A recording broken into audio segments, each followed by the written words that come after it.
teman-teman ya. Terima kasih Bunda Rian. Ya. Bismillahirrahmanirrahim. Alhamdulillahirrahmanirrahim. Wassalatu wassalamu ala asyrofil anbiya'i wal mursalin wa ala alihi washabihi ajmain. Saya langsung, tapi tadi minta tolong Bunda karena saya coba-coba katanya enggak muncul, jadi di screen di share screen langsung sama Bunda ya. Kebetulan saya juga ini sih punya jadi mungkin kalau dari tampilan depannya itu judulnya Metaetika Manusia dalam Eksplorasi Tambang Perspektif Al-Quran. Beda dengan judul disertasi yang asli ya. Karena yang ini kan diterbitkan, jadi supaya saya punya alasan itu bahwa judul ini menarik karena kalau etika saja itu kan orang hanya pikir baik dan benar. Tapi ketika dia dikatakan metaetika, itu di sana di dalamnya tersangkut, mungkin nanti akan diterangkan lebih lanjut, tapi bahwa semuanya itu dari awal bagaimana etika itu muncul, bagaimana etika itu diterapkan, itu bisa masuk di dalam eksplorasi tambang. Jadi ini ceritanya panjang juga gitu. Boleh lanjut ke 2 Bunda? Oke. Oh bisa nggak ya kalau ini? Oh nggak bisa ya? Bisa kayaknya Bunda, kalau enggak ya. Oh yang 2 dulu. Kalau ini juga saya punya alasan mengapa buat cover seperti ini. Ini juga dengan izin personalnya. Jadi kebetulan ini ada saya sering diskusi dengan Ibu Meidawati.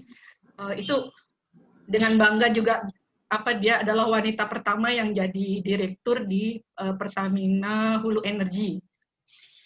Jadi udah berapa lama Pertamina Hulu Energi itu berdiri, tapi baru inilah wanita pertama yang menjadi direktur.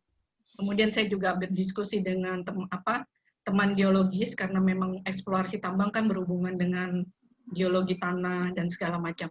Dan kalau yang di bawah ini ada foto Bapak dulu ESDM, jadi Kadis di Jambi yang menguasai semua, paling tidak saya bisa berdiskusi tentang bukan hanya eksplorasi minyak, tetapi semua tambang. Karena memang energi ESDM itu kan termasuk sumber daya mineral, seperti itu. Kalau isi buku boleh dilanjut Bunda. Ya, ini kesimpulan umum secara umumnya. Jadi kalau yang nomor 3 ini ya. Secara umum dia punya respon Al-Quran secara fisik materialnya, isi kesimpulan disertasinya itu adalah tuntunan manusia dalam berperilaku, atau kalau kata istilahnya akhlakul karimah, terutama dalam mengendalikan sifat lalai manusia. Jadi di situ ada sifat tafsir dan itraf serta ikhtikar. Nanti mungkin bisa dijelaskan di belakang. Atau yang kedua adalah psikis spiritual. Dia ada kesadaran intensional teofani atau pemahaman eksistensi manusia sebagai khalifatul fil ard dalam peranannya menjaga dan melindungi bumi. Secara dimensi sosio-humanis itu adalah inisiasi. Jadi saya punya konsep 6I yang kita ambil dari Al-Quran untuk diterapkan di dalam metaetika manusia dalam eksplorasi tambang ini. Jadi formulasinya ini diharapkan tepat, bertahap, dan berbasis Al-Quran. Boleh lanjut Bunda? Kalau kesimpulan umum tadi kan masih generalisasi. Tapi ini kalau umumnya bahwa metaetika manusia di dalam eksplorasi tambang perspektif Al-Quran itu memastikan bahwa manusia berjalan pada nilai moral agama, mengendalikan kelalaian manusia akan hajat pendek material yang cenderung merusak dan mengabaikan kepentingan yang lebih besar, serta memastikan manusia tidak berlaku semena-mena, eksploitatif, serakah, dan rakus dalam mengeksplorasi sumber tambang di muka bumi ini.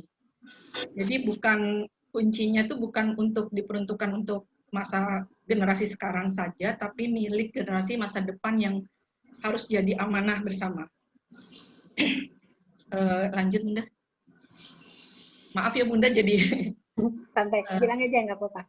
Ya, ini jenis-jenis tambang yang yang di dalam menurut pertambangan itu, di dalam apa namanya undang-undang pertambangan itu ada beberapa banyak, tetapi ini adalah yang punya nilai tinggi, strategis dan vital. Vital bagi hajat hidup manusia. Jadi ada di sini emas, besi, geotermal, perak, tembaga, tanah liat, dan mungkin bisa dilihat di sini. Ini yang ada saya bahas di dalam disertasi saya, karena kalau apa namanya ini punya nilai yang tinggi, punya nilai ekonomi yang sangat apa namanya sangat berharga, yang sampai orang-orang pun rela mengejarnya sampai kalau perlu tuh bunuh-bunuhan katanya gitu istilahnya. Jadi kalau kita lanjut aja, itu bisa dilihat nanti di dalam buku juga. Ini temuan term di dalam Al-Quran dengan topik-topik terkait. Mungkin juga saya nggak usah sebut ya Bu ya, bisa lanjut aja karena ada banyak surat. Justru surat ini menunjukkan bahwa betapa pentingnya sumber daya energi, sumber daya mineral, tambang itu di dalam Al-Quran pun sudah disebutkan.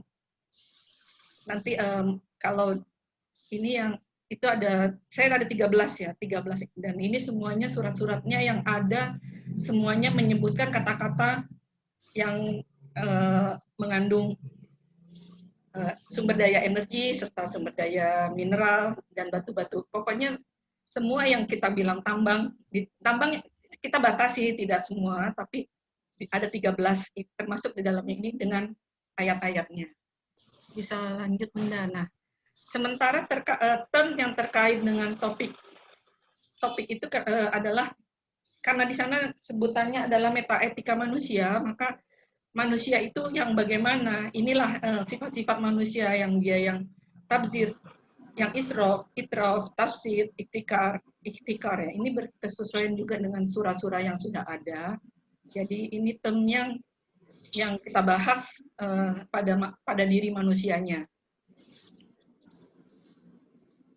Kemudian saya menemukan term Al-Quran yang menurut saya itu jadi apa namanya harus jadi pijakan yang saya sebut dengan formulasi 6I, karena bukan apa-apa saya lebih mudah menyebut dengan huruf I gitu. Jadi itu adalah istiqmar.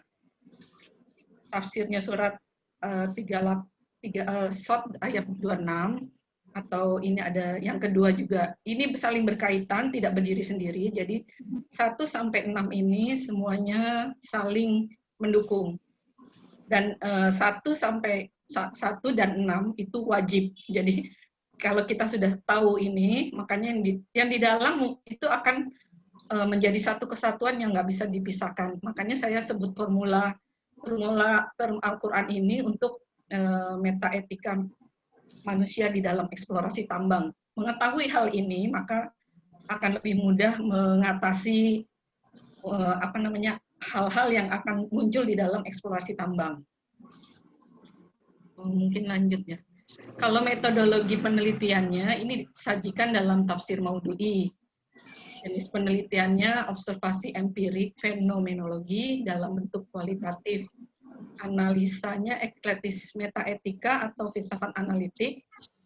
Ini kelihatannya saya punya agak banyak ya. Ini bukannya banyak tapi dia satu kesatuan gitu.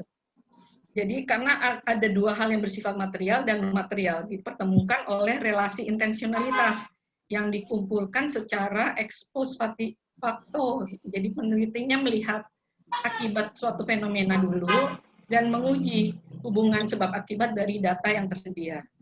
Tujuan penelitiannya adalah eksploratif. Persamaan dan penelitian terdahulu ini ada beberapa dari Pak Prof. Darwis, itu saya ambil logika Al-Quran, ada pemaknaan ayat dalam berbagai tema. Ibu ada Prof. Saras Dewi, bukunya Ekofeminologi.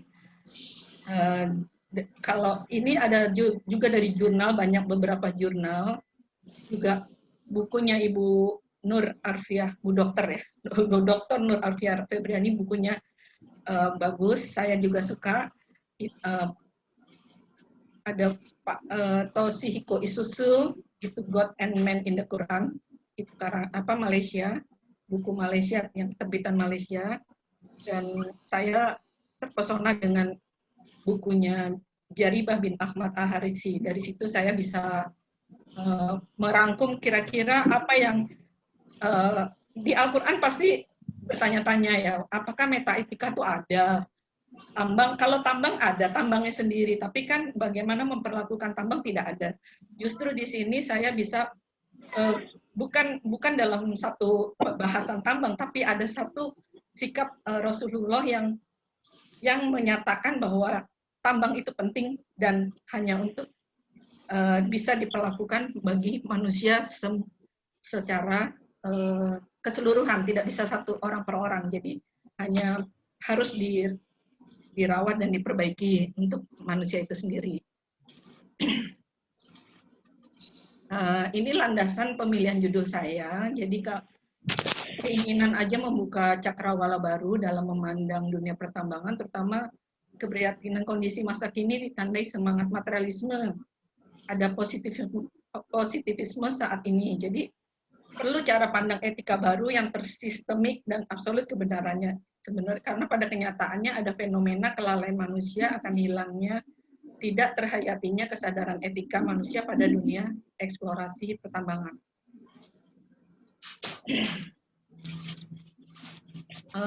Banyak pandangan juga tentang manusia, tentang alam, tentang bagaimana manusia memperlakukan alam. Itu saya mengambil beberapa pandangan, yaitu sebagai kajian ilmiah, yaitu ada diantaranya adalah antroposentrisme. Antroposentrisme itu sudah ketahuan bahwa dia manusia memiliki dominasi yang sangat kuat di sana. Alam itu hanya dianggap sebagai sumber, jadi bisa dikuras sepuasnya bagi kebutuhan manusia. Dan itu sumber eksplorasi ini dipakai hanya untuk tujuan materi, dianggap cadangannya banyak. Dan antroposentrisme ini juga memandang teknologi sebagai yang tertinggi dalam menyelesaikan ilmu pengetahuan, dalam menyelesaikan apapun. Jadi apa-apa teknologi seperti itu. Jadi dan sifatnya itu adalah konsumerisme. Dan antroposentrisme biasanya berskala besar, gitu, hampir bersifat otoriter atau strukturnya memaksa. Yang kedua, di sini saya membandingkan juga dengan ada biosentrisme, feminisme, gender ekofeminisme, deep ekologi, dan ekofeminologi. Semuanya adalah bagus, tapi ketika diterapkan kepada metaetika eksplorasi tambang itu tidak cocok karena memang semua punya pandangan, punya pikiran, tetapi dia tidak bisa diterapkan pada khususnya pada disertasi saya. Jadi di sini yang utama saya saya pisahkan atau hampir menyerupai semua adalah manusia dan alam terpisah. Jadi manusia sendiri, alam sendiri. Sementara nilai-nilai di alam ada ketergantungan.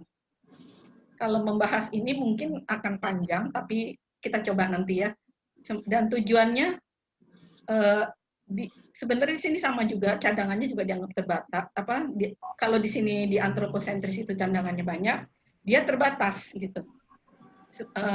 Memahami ini mungkin akan jadi ini karena dia dianggapnya antroposentris itu kan konsumerisme, dia menginginkannya dan mendapatkannya hanya untuk dirinya sendiri, untuk kebutuhannya sendiri. Tetapi kalau ketika biosentrisme, feminis itu adalah punya kebutuhan dasar, punya keinginan yang menurut mereka adalah fundamental gitu. Dan skalanya kecil, sementara sistemnya agak demokratis, bukan demokratis tapi lebih kepada lingkungan tertentu, skop tertentu. Sementara saya mencoba dengan metaetika manusia dalam eksplorasi tambang ini, yang perspektif Al-Quran itu bahwa dominasi manusia dan alam itu equal treatment. Jadi equal treatment sama-sama diperlukan, alam diperlukan, manusia juga memerlukan, seperti itu. Dan ada konformitasnya, alam sumber dan manusia bergantung padanya, tapi alam pun bergantung pada manusia.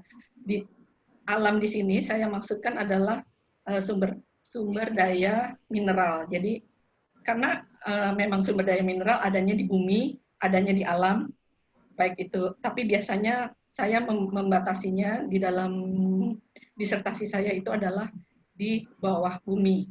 Walaupun nanti ada, tapi lebih banyak berada di bawah bumi. Sementara kalau tujuan materinya di sini adalah equilibrium, setara. Jadi non materi setara, tujuan materi setara dan terukur. Karena kita sudah mengetahui bahwa kalau kita kita sudah menyatakan keseimbang bahwa kita kebutuhannya hanya segini, tidak perlu kita menguras dengan cara semena-mena atau kita mengambil lebih dari yang kita butuhkan. Makanya saya sebut dengan terukur. Kalau ilmu dan pengetahuan teknologi itu pasti disesuaikan, tidak seperti antroposentris yang dia mengatakan bahwa teknologi apa-apa teknologi, karena semua adalah teknologi, itu enggak. Jadi di sini ilmu dan teknologi dibutuhkan. Kadang-kadang teknologi dibutuhkan, tapi ada juga saat yang bahwa teknologi tidak dibutuhkan, tapi ilmu yang lain dibutuhkan, seperti itu. Kebutuhan dasar dan konsumerismenya itu tidak ada, tapi kita lanjut aja. Yang tadi saya tahu. Nggak apa-apa, Bu. Soalnya tinggal 5 menit, masih banyak slide yang belum disampaikan. Kalau gitu, ini mungkin nggak usah yang ini, lanjut aja. Jadi ini landasan tafsirnya aja. Saya bilang bahwa yang dipakai adalah sifat dari Rasulullah. Dan yang saya gunakan adalah mungkin landasan tafsir ya. Ini adalah untuk bahwa Al-Quran tidak boleh menurutkan hawa nafsu. Yang saya sudah dikatakan bahwa Nabi Daud itu tidak yang di dalam surat Shad ini bahwa untuk berlaku adil dan menahan hawa nafsu. Jadi kita lanjut aja, Bun, kalau waktunya juga agak ini ya. Nah, ini deviasinya perilaku di dalam kosmos, kemudian kajian tafsirnya. Lanjut aja, Bun. Nah, ini jadi yang saya maksud dengan sumber tambang itu adalah yang di dalam ini, sementara kita menginginkan kondisi yang seperti ini, yang sejuk, hijau, dan seperti ini. Tapi tambangnya tetap jalan, ini ada di bawah tanah, di bawah berapa lapis, ini ada 7 lapis kalau menurut Al-Quran. Jadi, tapi yang kita inginkan ini, itulah tujuan disertasi saya. Lanjut, Bunda. Nah, ini tafsir di mana mengatakan bahwa ada orang-orang yang jadi bahwa surat Fatir ini kan surat yang paling buat metaetika ini, metaetika manusia dalam eksploitasi tambang itu sebagai surat utama saya, karena dia surga Aden itu aja sudah menunjukkan Aden di dalamnya mereka diberi perhiasan dengan gelang-gelang dari emas dan mutiara. Itu aja sudah menunjukkan bahwa kalau kita melakukan sesuatu yang baik akan diberi barang-barang tambang ini tadi, termasuk emas, mutiara, dan lain. Tapi kan tidak perlu disebutkan semuanya, tapi ada menyentuh pertambangan. Jadi kita lanjut aja, Bun. Nah, ini juga nggak usah. Mungkin ini karena beberapa yang saya baca bahwa nama-nama surga pun hampir dikasih nama dengan nama-nama barang tambang. Itulah uniknya barang tambang sebagai nama-nama nama-nama di surga. Jadi kalau mau dibacakan sebentar boleh, mungkin kalau di sini surga Aden itu dikatakan dengan intan putih.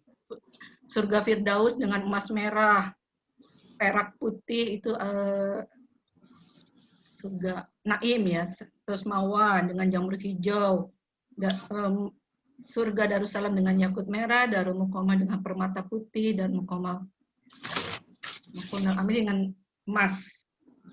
Jadi ini pentingnya mempelajari tambang. Jadi mungkin kok tambang sih aneh gitu ya, tidak. Justru tambang itu punya posisi penting di dalam Al-Quran, tapi mungkin belum tersentuh atau sudah tersentuh tapi tidak terekspos sehingga mungkin ada di di bawah saja gitu. Kalau implikasi ya, Bu. Langsung ke implikasi apa ini? Lanjut aja Bunda. Ini terakhir Bun. Yang implikasinya 23 aja. Ini terakhir, slide terakhir. Ya. Sebentar. Dua-dua Bun. Sorry. Oh iya, sip. Yang dua-dua. Kalau implikasi mungkin tadi udah disebut juga, udah disentuh nggak apa-apa. Jadi kita boleh Bun ditutup aja yang terakhir. Jadi kalau yang saya mau di dalam disertasi ini ya, bila tidak mampu turut berpartisipasi, menjaga atau merawat, ya paling tidak merusak atau berbuat keburukan bagi alam. Keadaan manusia di keberadaan manusia di alam itu berusaha untuk tidak melakukan hal-hal yang ini tidak merusak dan berbuat keburukan. Kalau tidak mampu, kalau mampu berpartisipasi atau menjaga atau merawat itu alhamdulillah. Jadi saya cukupkan di sini. Jazakumullahu khairan katsiran. Silakan lanjut.